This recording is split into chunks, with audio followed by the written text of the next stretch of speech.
Guys एक interesting चीज़ हमें यहाँ पे मिली है। आप अगर इस बोर्ड को देख रहे हैं, बोर्ड में लिखा है date of replacement of rope 16 May 91। जो रोप यूज़ हो रही है इस हॉलेज ट्रॉली के लिए, पास्ट में अगर यूज़ हुई थी, उसकी रिप्लेसमेंट हुई थी 16 मई 91 में। नीचे लिखा है date of installation of winch machinery 1928। जो ये मशीनरी इंस्टॉल की गई थी वो 1928 में, लगभग 93 ईयर्स पास्ट में इस मशीनरी को इंस्टॉल किया गया था और 91 में रोप की रिप्लेसमेंट की गई थी, उसको चेंज किया गया था। अब हम 21 में हैं। 21 में हम जो हेडगियर एक पॉइंट है, हेडगियर से नीचे रोप के लिए आगे हॉलेज ट्रॉली जाती थी। हेडगियर की सिचुएशन देखिए कि कौन सी सिचुएशन पे भी हेडगियर स्टैंड कर रही है। आते हैं, दिखाते हैं आपको।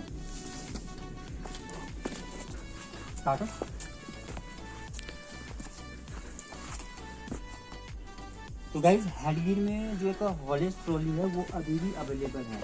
अगर आप ये हॉलेज ट्रॉली देख रहे होंगे तो ये देखिए किस कंडीशन पे अवेलेबल है। हॉलेज ट्रॉली अभी भी सेम इसी शेप में जो हम बेंच कैप गए थे वहाँ पे अभी भी ऑपरेशनल है। और इसका रोप देखिए अभी भी लगा है।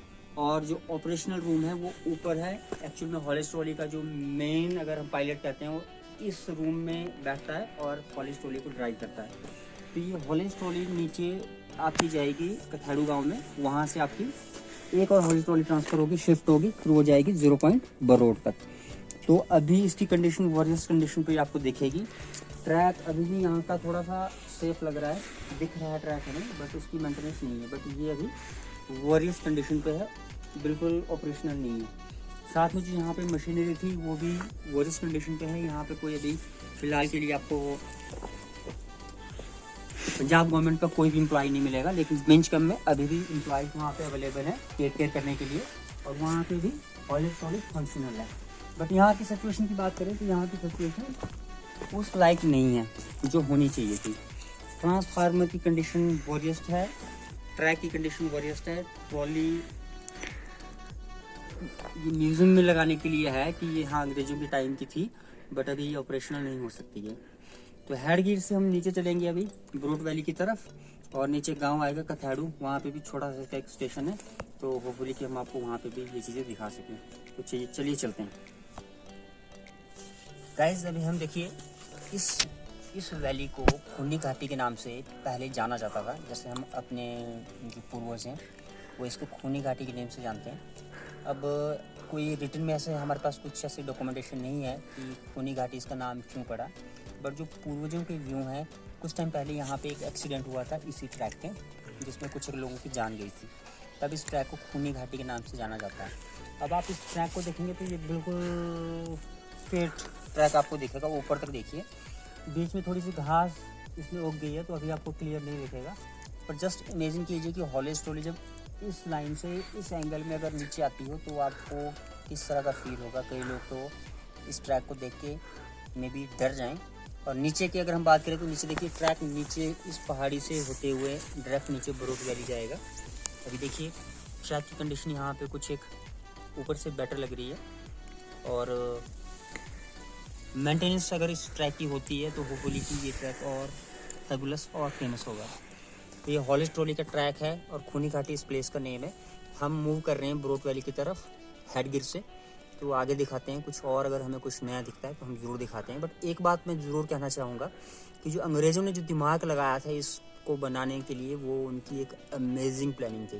क्योंकि आजकल के टाइम पे इस तरह के ट्रैक, इस तरह की हॉलेज ट्रॉली बनाना इम्पॉसिबल सी लगती है। तो खुद आप इमेजिन कीजिए कि ट्रांसपोर्टेशन नहीं थी, ट्रांसपोर्टेशन के लिए उन्होंने इस हॉलेज ट्रैक को यूज़ किया। जो नीचे हाइड्रो प्रोजेक्ट की जो रिजर्व एरिया बना है, जो बड़े बड़े इक्विपमेंट वहाँ पे यूज़ हुए हैं, सारे इस ट्रैक से बरोट वैली तक शिफ्ट किए गए हैं। जब भी वो ट्रांसपोर्टेशन पठानकोट से जोगिंदरनगर तक बाय ट्रेन वो यूज़ करते थे, जोगिंदरनगर से बरोट वैली तक ट्रांसपोर्टेशन उस टाइम पे नहीं था, तो उन्होंने इस ट्रैक को यूज़ किया। जितनी भी मशीनरी थी, इक्विपमेंट थे और कोई हैवी इंस्ट्रूमेंट था, वो सारा इसी ट्रैक से जोगिंदरनगर से बरोट को शिफ्ट किया गया था। तो उनके इस प्लानिंग को हम सैल्यूट करते हैं कि उन्होंने इस तरह से इसको प्लान किया था। बट हाउएवर अभी हम इस चीज़ को मेंटेन नहीं कर पा रहे हैं, इसकी मेंटेनेंस अभी के लिए 0 है। तो वी आर एक्सपेक्टिंग कि आने वाले कुछ सालों में हम यहाँ पे हॉल स्टडी को चलते हुए देखें। तो चलिए आगे चलते हैं, आगे कुछ और आपको दिखाते हैं। बने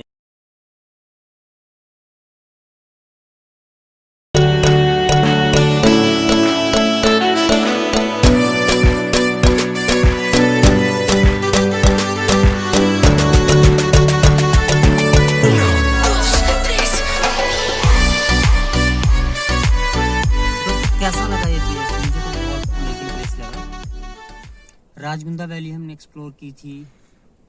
अब इस वैली में पहुंचने के बाद ये वैली राजगुंदा से भी बेस्ट दिखने में लगती है।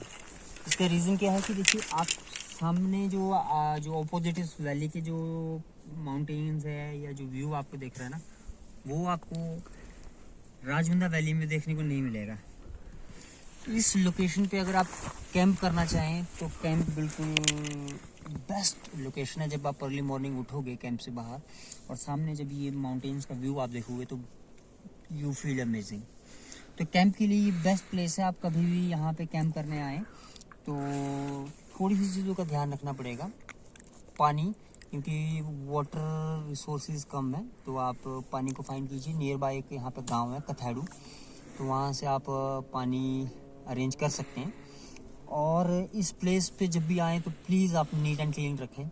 जो भी आप कैंप करेंगे या आप गेट टुगेदर करते हैं, पिकनिक करते हैं, तो जैसा प्लेस अभी हमें दिख रहा है वैसा प्लेस हमें, जब हम इस प्लेस को छोड़ के जाएं या हम जब यहाँ से लीव करें तो वो प्लेस हम वैसा ही सुरक्षित और क्लीन छोड़ के जाएं। अदरवाइज़ इस तरह के प्लेसेस, इस तरह की ब्यूटी बहुत कम देखने को मिलेंगी। और इस प्लेस में मैं फर्स्ट टाइम आया हूँ और प्लेस को देख के बहुत अच्छा फील हो रहा है। यहाँ से जाने का मन नहीं कर रहा है कि हम नीचे मूव करें, बट क्या करें, मूव करना पड़ेगा। आगे हमारा रास्ता रहता है आधा पौना घंटे में हम ब्रॉड वैली पहुँचेंगे। लेकिन इतना श्योर है कि हम दोबारा इस प्लेस पे ज़रूर आएंगे कैंप के लिए कभी, और इस प्लेस पे कैंप करके ज़रूर जाएंगे। और आपको अगर कभी टाइम लगे या आप कभी ब्रॉड वैली आएँ तो आप भी इस प्लेस को एक्सप्लोर करें और कुछ टाइम यहाँ पे आप स्पेंड करके जाएं। तो चलिए चलते हैं आगे के रास्ते में, देखते हैं हमें क्या क्या मिलता है। गाइज, जब भी आप इस ट्रैक पे विज़िट करेंगे तो आपको हॉलिस्ट ट्रॉली के ट्रैक के साथ साथ ये पोल दिखाई देंगे। इन पोल्स में एक लोहे की वायर लगी है और ये कम्युनिकेशन के लिए यूज़ किए जाते थे। जब भी हॉलिस्ट ट्रॉली यहाँ से रन होती थी तो हॉलिस्ट ट्रॉली को स्टॉप करने के लिए इस लोहे की केबल से कम्युनिकेशन ऊपर पायलट तक भेजा जाता था ताकि हॉलिस्ट ट्रॉली को रोक सके। तो ये एक कम्युनिकेशन का बहुत अच्छा वे था, क्योंकि हॉलिस्ट ट्रॉली में कोई पायलट नहीं होता है। पायलट एक्चुअल में, जो मैंने हेडगियर प्लेस आपको दिखाया था, तो पायलट रूम वहीं था, वहीं से हॉलिस्ट ट्रॉली को ऑपरेट करता है। और हॉलिस्ट ट्रॉली को स्टॉप करने के लिए इन पोल्स में जो वायर लगी है, इनके थ्रू कम्युनिकेशन ऊपर टॉप तक जाता था। तो ये भी एक इंटरेस्टेड फैक्ट है इस हॉलिस्ट ट्रॉली का। और ये जो आपको पोल्स हैं, ये आपको ऊपर ट्रैक हर एक आगे 20-25 मीटर में एक आपको पोल दिखाई देगा। तो गाइस, हम पहुंच चुके हैं अपने लास्ट पॉइंट पे, 0 पॉइंट पे। और 0 पॉइंट एक बहुत यूनिक सा प्लेस है। ये बरोट वैली से लगभग 1 किलोमीटर के डिस्टेंस पे अवेलेबल है। तो जैसे मैंने आपको बताया था कि हम कथैडू विलेज आपको दिखाएंगे, बट हैवी रेनफॉल होने के कारण हम आपको वो विलेज नहीं दिखा पाए। तो कोशिश करेंगे कभी हम दोबारा विज़िट करें तो ज़रूर हम आपको वो विलेज दिखा सकें। टॉप पे वो गांव है और बहुत प्यारा सा सुंदर सा वो गांव दिखता है।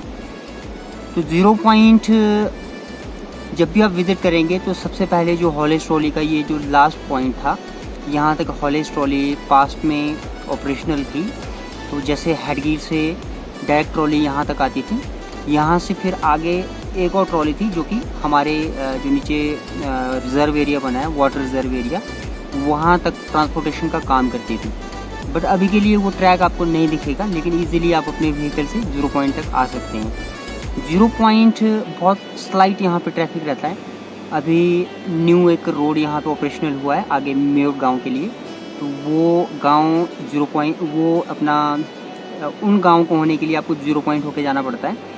तो 0 पॉइंट एक रिवर साइड ये प्लेस है आगे ठंडी गुलाई एरिया पड़ता है जहाँ पे योगा कैंप हो सकता है, और वहाँ पे एक नेचर पार्क बनाया जा रहा है ब्रोड पंचायत की तरफ से।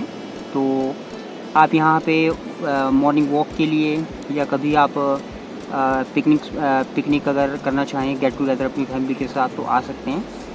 तो आज का हमारा ये ब्लॉग यहीं पे ख़त्म होता है। तो होपफुली कि हम किसी नई डेस्टिनेशन के साथ फिर आपसे मिलेंगे। तब तक के लिए गुड बाय।